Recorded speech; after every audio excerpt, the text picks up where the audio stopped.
నమస్తే, welcome to hit TV. నా పేరు నరేష్. రాజేంద్ర ప్రసాద్ గారు మొన్న ఎస్పీ కృష్ణారెడ్డి గారి బర్త్డే ఫంక్షన్లో మాట్లాడిన మాటలు బాగా చాలామంది రాజేంద్ర ప్రసాద్ గారిని తిట్టినారు.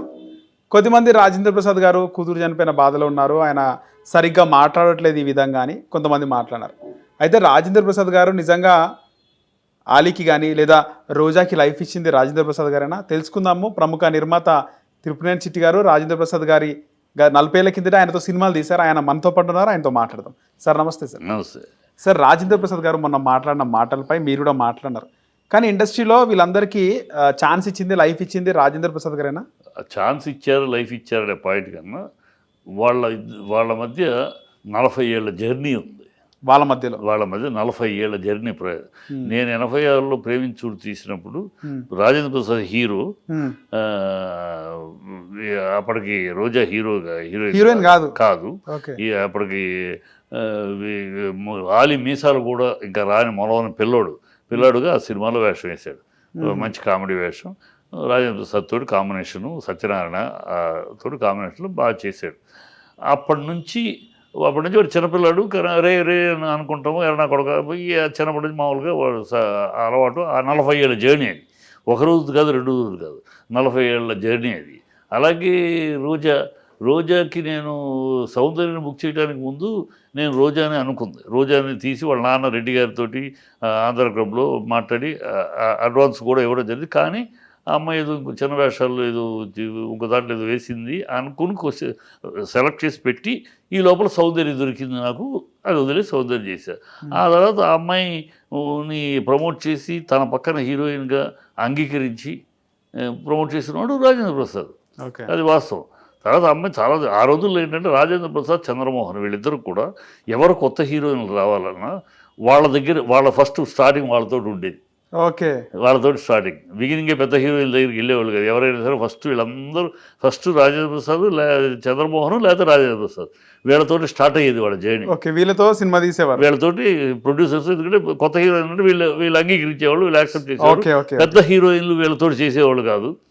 వీళ్ళంటే పైన కాదు, కింద కాదు, మధ్యస్థ హీరోలు. ఆ టైంలో మినిమం గ్యారంటీ హీరోలు, ఫ్యామిలీ హీరోస్. సో వీళ్ళ దగ్గర పెద్ద హీరోయిన్లు అంటే బడ్జెట్ వర్కౌట్ అవ్వదు. వాళ్ళు పెద్ద కృష్ణకాంత్, శోభన్ బాబుతో చేసేవాళ్ళు వీళ్ళతో చేయమంటే అప్పుడు వీళ్ళు చేశారు. తక్కువ కాదు. అప్పుడు వాళ్ళు పెద్ద హీరోలు, సో వీళ్ళు పెద్ద హీరోయిన్లు కాకుండా కొత్తగా వచ్చే హీరోయిన్లు, అప్పుడే అప్కమింగ్ హీరోయిన్ని పికప్ చేసేవారు ఆ ప్రొడ్యూసర్, డైరెక్టర్లు. ఆ టైంలో ఇలాగూ రాజేంద్ర ప్రసాద్ దగ్గర ఈ అమ్మాయిని పికప్ చేసేప్పుడు రాజేంద్ర ప్రసాద్ ఫుల్ సపోర్ట్ చేసి అమ్మాయికి తన సినిమాల్లో అమ్మాయిని ఎవరు రోజాని పెట్టుకుంటామో పెట్టుకోండి పర్వాలేదు అని కొత్త అమ్మాయి అనకుండా ఓకే అలా చేశాడు. సో ఆ జర్నీ అందుకని ఊసే ఈ అమ్మ ఊరికే ఇలా మాట్లాడిన రాజేంద్ర ప్రసాద్ ఊరుకుంటారు. వాళ్ళు బాధపడేది. ఎందుకంటే ఆ స్వతంత్రం మన ఫ్యామిలీ, ఇప్పుడు మన ఫ్యామిలీ మెంబర్లో 4 ఫ్యామిలీ ఉన్నాం అనుకో, ఏమంటాం, ఎవరైనా కొడగానం అలాగూ ఆ ఫ్యామిలీ లాగా. అందుకని వాళ్ళు ఎవరు ఫీల్ అవ్వాలి ఆ రోజు ఆ మాట దాన్ని హీరోయిన్గా నేనే చేశాను అంటే నవ్వుకుంటా ఉంది రోజా. ఏమైనా అలా అందా లేదు, నవ్వుకుంటా ఉంది. ఆలీ ఏమైనా కోపడ్డట్టు లేదు, ఆమెని ఏమన్నా అంటే అందా లేదు. ఎందుకంటే వాళ్ళందరూ జర్నీ ఒక 40 ఏళ్ళ జర్నీ తెలియకుండా ఉన్నే ఈ సోషల్ మీడియా. వాళ్ళు ఎవరు ఏ జర్నీ ఉంటుంది, ఎంత ట్రావెల్ చేశారు, ఆ ట్రావెలింగ్లో వాళ్ళ బంధం ఎలా ఉంటుంది, ఎలా మాట్లాడుకుంటారు, ఏమి తెలియకుండా ఆయన అదే పబ్లిక్ ఫంక్షనా కాదు కదా, ఓ ప్రైవేట్ ఫంక్షన్. ఆయన అక్కడ ఎవరెవరిని పిలిచారు, మొత్తం ఇండస్ట్రీని ఏం పిలవాలా, మీడియాని ఎవరిని పిలుచుకున్నారు? ఎస్వి కృష్ణారెడ్డి గారికి ఆరంభంలో ఉపయోగపడిన వాళ్ళు, ఎస్వి కృష్ణారెడ్డి ఆరంభంలో ఉపయోగపడి ఎవరు పెద్ద స్టార్లు అయ్యారు, బండ్ల గణేష్ అవ్వచ్చు, ఇంకోళ్ళు అవ్వచ్చు, ఇట్లా వీళ్ళని వీళ్ళు ఆయన ఎవరెవరిని ప్రమోట్ చేశారు ఆయన పీరియడ్లో. అలాగే కృష్ణారెడ్డి గారు బియ్యం కొబ్బరి బొండం రాజేంద్ర ప్రసాద్ ఫస్ట్ పిక్చర్ కృష్ణారెడ్డి గారికి, కొబ్బరి బొండం ఫస్ట్ పిక్చరు కృష్ణారెడ్డి గారి పిక్చర్కి. ఆ తర్వాత రాజేంద్ర గారి, అప్పటి తర్వాత కదా కృష్ణారెడ్డి పైకి వెళ్ళింది. సో ఆ జర్నీ వాళ్ళ అంటే ఆరంభంలోంచి ఏమీ కాని రోజుల్లోంచి ఒక జర్నీ స్టార్ట్ అయితే వాళ్ళు పెద్దలు అయ్యారు, వీళ్ళు పెద్దలు అయ్యారు. అది ఇప్పుడు నన్ను ఎరా తమ్ముడు అంటాడు రాజేంద్ర ప్రసాద్, నేను డైరెక్టర్ని, తన ఆర్టిస్టు. మీకన్నా పెద్దోడా సార్? నాకన్నా పెద్దాడే. ఎరా అంటాడు, మళ్ళీ తర్వాత తమ్ముడు అంటాడు, రకరకాలు ఉంటాయి. అది మా బంధం. అది ఎరా అంటాడేంటి, నన్ను ఎరా అనేది ఏంటి, నన్ను ఎవరు చిట్టిబాబు అంటారు, లేకపోతే చిట్టిబాబు గారు అంటారు, ఎలా అంటాడేంటి నన్ను నేను అనుకుంటే అది మా జర్నీ అలాంటిది, మీకు తెలియదు అది. కనుక మీకు అనిపించవచ్చు ఏంటి చిట్టిబాబు గారిని ఎలా అంటాడేంటి అని మీకు అనిపించవచ్చు, అది మీకు తెలియక. మాకు తెలుసు కనుక మా రాజప్రసాద్ రాజన్న అంటాం, రాజేంద్ర ప్రసాద్ అంటాం, అది కాదన్నా నువ్వు ఊరుకొని నీకు తెలియదు అని ఇవన్నీ మేము మాట్లాడుకుంటా ఉన్నాం. అంత స్వతంత్రంగా ఉంటుంది కనుక దాన్ని తప్పు పట్టడం, తప్పుగా మాట్లాడటం, తప్పుగా మాట్లాడాడు ఇవన్నీ అనవసర విషయాలు.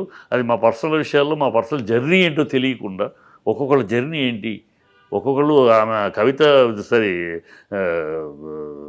తనును రోజా జర్నీ ఎంత, ఆలీతోటి జర్నీ ఏంటి, ఆమెతోటి జర్నీ ఏంటి, ఒక 40 ఏళ్ళ బంధం అది, 40 ఏళ్ళ ట్రావెల్ అది, 40 ఏళ్ళుగా ప్రయాణం చేశారు కలిసి ఒక కుటుంబంలాగా. ఆ సినిమాలో తను పిలుచుకుంటాం ఏమేమి ట్రా అంటాం, ఇది ఒక చనువుతోటి ఒక వాళ్ళు ఎంజాయ్ చేస్తారు, సొంత మనిషి పిలిచి. ఒకసారి రోజాని గౌకి సెట్లో ఏమండి హీరోయిన్ గారు అంటే వద్దు వద్దు ఆ మాట హ్యాపీగా మేము పిలుస్తుంటే పిలవండి, గౌరవం, అదే స్వతంత్రం. నాకు సొంత మనిషిని పిలిచినట్టు ఉంటుంది, మన ఇంట్లో మనిషిని నా సొంత ఇంటి మనిషి పిలిచినట్టు ఉంటుంది, అది సంతోషంగా ఉంది. మళ్ళీ ఈ గౌరవాలు వద్దు ఆ సందర్భాలు ఉన్నాయి. గౌరవంగా పిలిస్తే కూడా బాధపడతారు. గౌరవంగా పిలిస్తే ఇప్పుడు నేను కృష్ణ గారిని ఏనాడు కృష్ణ గారు అని పిలిచారు, బయట మాట్లాడేటప్పుడు అన్నయ్య అంటాను, అన్నయ్య అని కృష్ణ గారు అంటాను, కృష్ణ గారు అన్నాం. బయట వాళ్ళు ఎవరు ఆయన కృష్ణ గారు అనడు చూడు, ఆఫ్టర్ ఆల్ చిట్టిబాబు కృష్ణ గారిని కృష్ణ గారు అనకుండా అన్నయ్య అనేసి ఏకవచనంలో అంటే ఎట్టా. సో మాకున్న బంధం అలాంటిది, అది తెలియకుండా ఆయన మాట్లాడాడు. సరే పబ్లిక్ కాదు, ఇది ప్రైవేట్ ఫంక్షను, ఎవడు పర్మిషన్ ఇచ్చాడు వాడికి, తీసేవాడు షూట్ చేసేవాడికి ఎవడు పర్మిషన్ ఇచ్చాడు, దాన్ని ఎవడు సోషల్ మీడియా పెట్టమన్నాడు. అది నా పర్సనల్, నా కుటుంబ ప్రోగ్రామ్. నా కుటుంబ ప్రోగ్రామ్ గెస్ట్గా పిలిచావు, పిలిస్తే నేను ఇక్కడ మాట్లాడేది నువ్వు రికార్డ్ చేసి చేస్తావా? తప్పు కదా. నేను పిలిచి ఫంక్షన్కి పిలిచి బొట్టు పెట్టి రండి బాబు మీరు వీడియో తీయండి అని చెప్పామా? లేదుగా, ఇన్విటేషన్ లేదు. వచ్చారు, మీడియాకి ఏమి ఇన్విటేషన్ లేదు, సినిమా ఫీల్డ్లో అందరికీ ఇన్విటేషన్ లేదు. నాకు బాగా తెలుసు కృష్ణారెడ్డి గారు, చాలా మా జర్నీ కూడా చాలా కాలంగా ఉంది. రైతు భారతం, నా రైతు భారతం ఆయన నెంబర్ 1 పోటాపోటీ, అది ముందా గొడవలు కూడా అయినాయి. ఆఖరికి ఆయనే గెలిచాడు అనుకోండి, నా పోస్ట్ పోన్ అయ్యి ఆయనే రిలీజ్ చేయించారు. సో ఇట్లా మా చాలా జర్నీ ఉంది మా మధ్య కూడా. నన్ను పిలవలేదు ఆయన. అక్కడ కారణం ఏంటి, ఆయన వల్ల లబ్ధి పొందిన వాళ్ళు ఆయన ఎవరి వల్ల లబ్ధి పొందాడు, వీళ్ళని మాత్రం పిలుచుకున్నాం. అది ప్రోగ్రామ్.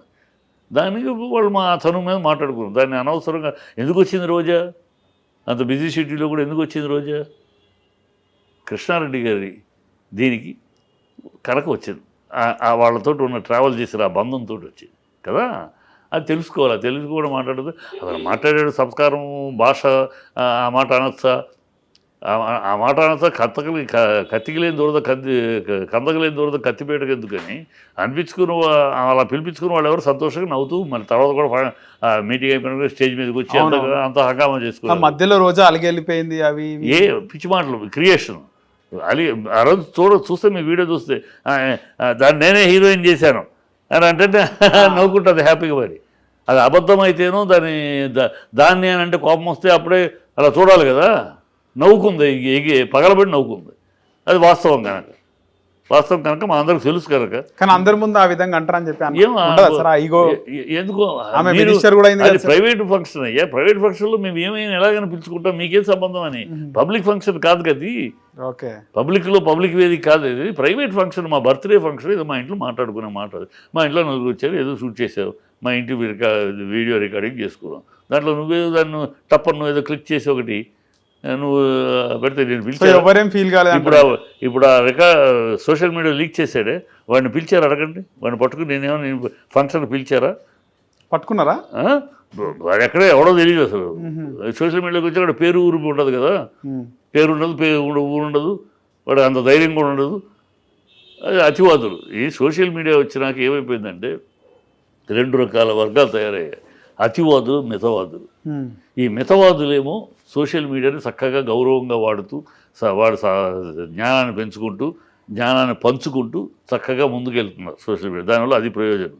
ఈ అతివాదులు ఉన్నారు, అబ్బా అమ్మ వద్దు వద్దంటే అర్ధరాత్రి అమావాస్య నాడు పుట్టిన అర్భక జాతి. వీళ్ళు ఏ పని పాట లేదు, దేనిలోనూ కెలకటం, దేనిలోనూ ఏలు పెట్టడం, అది తీయటం, దాన్ని కెలికి కంపు చేయటం తప్పితే వాళ్ళకి విచక్షణ ఉండదు. ఇప్పుడు ఇది ఉంటే అసలు అక్కడే కనుక వాడు షూట్ చేసి బయట పెట్టకూడదు కాకుండా అక్కడే అడిగాడు అనుకోండి, వెళ్ళి సార్ ఏంటి సార్ ఇట్లా అన్నారు ఫంక్షన్ అంటే అప్పుడే చెప్పేవాడు సమాధానం. అప్పుడే రోజా చెప్పేది, మీకెందుకయ్యా ఆయన మమ్మల్ని సొంతగా పిలుస్తాడు, మీకెందుకు అనేవాడు కదా. ఇక్కడ ఈయన కూడా కూతురు చనిపోయిన అప్పటి నుంచి తాగుతున్నాడు, బాగా డిప్రెషన్లో ఉండు, అప్పటి నుంచి ఈ విధంగా మాట్లాడు. ఊరినే ఆయన డిప్రెషన్కి వెళ్ళిపోయే క్యారెక్టర్ కాదు రాజు సార్, నాకు తెలుసు. డిప్రెషన్కి వెళ్ళిపోయే క్యారెక్టర్ కాదు. కొంచెం అతను ఎప్పుడు ఏ భాష మాట్లాడినా, ఇప్పుడు ఏ ఫంక్షన్లో కూడా అట్లనే ఉంటాడు కదా సార్, సెట్లో కూడా సరదాగానే ఉంటాడు. ఎరా ఏంటి అలాగే ఉంటాడు, అందరితో అలాగే మాట్లాడతాడు, అందరూ అలాగే యాక్సెప్ట్ చేస్తారు. తెలిసిందే, తెలిసి అతను స్టైల్ ఆఫ్ ఇది అదే. ఇప్పుడు శోభన్ బాబు గారు ఉన్నారు, హీరోయిన్ తోటి జోకులు వేస్తూ ఉంటాడు. కృష్ణ గారు అసలు హీరోయిన్ తోటి పలకరించడు, మాట్లాడరు. దూరంగా షూటింగ్ షార్ట్ తప్పితే ఆ అమ్మాయి అక్కడ దగ్గర కూడా వెళ్ళడం, ఆ అమ్మాయి దగ్గరికి వచ్చినా అమ్మ బాగుంటారు. శోభన్ గారు జయ ఇట్లా జయసుధర్ కానీ ఇంకోటి కానీ పిలుస్తాడు, పిలిచి కూర్చోబెట్టి జోకులు వేస్తాడు, ఆయన సరదా జోకులు వేస్తాడు. అది ఆయన స్టైల్. ఈ దేనికి ఫీల్ అవ్వరు. మన కృష్ణ గారు మాట్లాడలేదు, కృష్ణ గారు రిజర్వ్డ్గా ఉంటారు, హీరోయిన్తో అసలు మాట్లాడు. అందుకని ఆయనకి విజయంలో వెనకాలంటే భయము, అందుకని కూడా ఈ పిచ్చి వాగటం కాదు కదా. ఆయన నైజం అది, మొహమాటస్తుడు, అమ్మాయిలతో ఎగబడి మాట్లాడటం కాదు. శోభన్ బాబు గారు ఎగబట్టం కాదు, శోభన్ బాబు గారు అది సరదా. ఆయన అలాగే ఏమే వస్తాయనే పిలుస్తాడు ఒక్కోసారి అమ్మాయి హీరోయిన్ని అందరూ ఎంజాయ్ చేస్తారు ఆయన్ని, ఆ మాటని పిలుపుకి ఎంజాయ్ చేస్తారు. రామారావు గారు ఏమో చిన్న అమ్మాయి ఏమండి రండి అంటాడు, ఆయన ఈయన ఏమే రావి అంటాడు. సరే ఒక్కొక్క మా జర్నీలో, మా కుటుంబం జర్నీ ఇది, మా కుటుంబంలో మేము ఒక్కొక్కరితో ఒక్కొక్క రకంగా మా ప్రయాణం అది. మీకు సంబంధం లేని విషయం, బయట ప్రపంచానికి సంబంధం లేని విషయం ఇది. మా జర్నీలో మేము ఎవరిని మాట్లాడుకుంటాం, ఎలా అనుకుంటాం అని మీరు ఏలు పెట్టి ఈ సంస్కారమా, ఇది సభ్యత అని అనటం అనవసరం కదా. కానీ ఈయన కూడా అంటే ఇక్కడ రాజేంద్ర ప్రసాద్ గారిని కూడా ఈ విధంగా మాట్లాడుతున్నాడు కాబట్టి ఇక సినిమా ఈవెంట్లకు పిలవరు. ఎందుకంటే రీసెంట్గా మోహన్ బాబు గారి విషయంలో అదే జరిగింది. ఆయన కూడా ఒక జర్నలిస్ట్ని కొట్టిండు, ఆయన స్థాయి దిగజార్చుకుండు. కొట్టాడు మొహం మీద కెమెరా పెడితే కొట్టరు. ఇప్పుడు నువ్వు ఇంత డిస్టెన్స్లో పెట్టుకుని నాతో చేస్తున్నావు, నా మొహం మీద కెమెరా చెప్పండి అంటే హై చెయ్యం, ఫ్రస్ట్రేషన్. మొహం మీద కెమెరా పెట్టి నువ్వు పర్మిషన్ లేకుండా వచ్చావు, నీకు పర్మిషన్ లేదు లోపల రావడానికి, వచ్చి గోడ దూకి వచ్చావు, వచ్చిన వాడివి గౌరవంగా మాట్లాడాలి. గౌరవంగా మాట్లాడకుండా వచ్చేసి కెమెరాని ఇంత రాడు ఉంది కనుక కెమెరా మైక్ని ఇట్లా మొహం మీదకి పెడితే కోపం రాదు? నా ఇంటికి వచ్చి, నా పర్మిషన్లో నా ఇంటికి వచ్చి నా మొబైల్ పెట్టి హే ఎంత తోసాడు, దాన్ని కొట్టాడు అని ఒక బిల్డప్ ఇచ్చుకుంటే మీకు నైతికత ఉందా? పర్మిషన్ ఉందా మీకు? మోహన్ బాబు రమ్మన్నాడా? రమ్మని పిలిచాడా మిమ్మల్ని? లేదు కదా. మీరు గోడ దూకి వచ్చేసారు. వచ్చింది కాకుండా సార్ వచ్చాం మాకు మీరేమనుకుంటున్నారు, మీరు క్లారిటీ కావాలి అని అడగటం, గౌరవంగా అడగటం వేరు. అలా కాకుండా రావటమే మైక్ మొహం మీద పెడితే ఎవరికైనా చిరాకు వస్తుంది. మోహన్ బాబులు అంటే ఎందుకు రాదు? అంటే మీరేమైనా చేయొచ్చు, మేము భరించాలా? సినిమా వాడంటే అంత ఇరుపక్కప. మీరేమైనా మీడియా ఏమైనా చేయొచ్చు, ఎట్లయినా మాట్లాడచ్చు, ఏమైనా మాట్లాడచ్చు, మేము ఎరిపప్పలాగా సహనంగా ఉండొచ్చు కదా. ఆ మూమెంట్ లో ఆయన దిగజార్చుకుంటూ సహనంగా దిగజార్చడం ఎందుకు అవుతుంది? దిగజార్చడం అని మీరు అంటున్నారు, దిగజార్చడాను అంటే అప్పటి వరకు సహనంగా ఉండొచ్చు కదా. సహనం ఎంత సహనం అంటే మీరు గిల్లుతూ ఉంటారు, మేము సహనం భరిస్తూ ఉండాలా? ఇదే మీ గిల్లుడు మేము భరిస్తూ ఉండాలా? ఏంటంటే జర్నలిజం అంటే మీరేమి గిల్లినా అంటే చిరంజీవిని చూసి నేర్చుకోండి, ఆయన ఎంత సౌమ్యంగా ఉంటాడు. చిరంజీవి గారు 75 years ఎంత సౌమ్యంగా ఉన్నాడు ఆయనకి కొంతమంది అంటున్నారు సార్. అనే వాళ్ళకి చెప్పాలి చిరంజీవి గారు ఎంత సౌమ్యంగా ఉన్నాడు. ఆయన్ని ఇచ్చేసే ఇది అవార్డు విషయంలో ఆయనకి అదేం అవార్డు, లెజెండ్ అవార్డు. అప్పుడు మరి ఎంత ఆవేశంగా మాట్లాడాడు. అప్పుడు సహనం ఎందుకు? ఇవన్నీ ఎవరి సందర్భం వచ్చినప్పుడు వాళ్ళ ఎమోషన్ వచ్చినప్పుడు ఎమోషన్ ఉంటుంది. ఊరినే కంపారిజన్ లేదు, ఎవరి ఎమోషన్స్ వాళ్ళే బయటపడినప్పుడు సందర్భంలో బయటపడతాయి. ఇది ఇక్కడ ఈ కుటుంబ విషయంలో మా కుటుంబంలో అయ్యా, మా కుటుంబంలో మేము ఏమేమో అంటాడుకుంటాం, ఏరా అనుకుంటాం, ఊరే అనుకుంటాం, రావే అనుకుంటాం, పోవే అనుకుంటాం. అది కుటుంబ program, private program, it's not public program. నా ప్రైవేట్ ప్రోగ్రాంలో నేనేం మాట్లాడు మీకు ఎందుకని? మిమ్మల్ని పిలిచారా, మిమ్మల్ని ఆహ్వానించారా? మిమ్మల్ని ఆహ్వానిస్తే మేము సరే వచ్చామండి, మీరు పిలిస్తే వచ్చామండి కనుక అంటే పిలిస్తే వచ్చారు, అడుగు, అప్పుడే అడుగు. నేను పిలవలేదు అయినా సరే వచ్చినప్పుడు అప్పుడే అడుగు. ఏంటి సార్ మీరు ఇలా మాట్లాడుతుంటే అప్పుడే చెప్పేవారు కదా, అందరూ ఉన్న సమాధానం చెప్పేవారు కదా, మా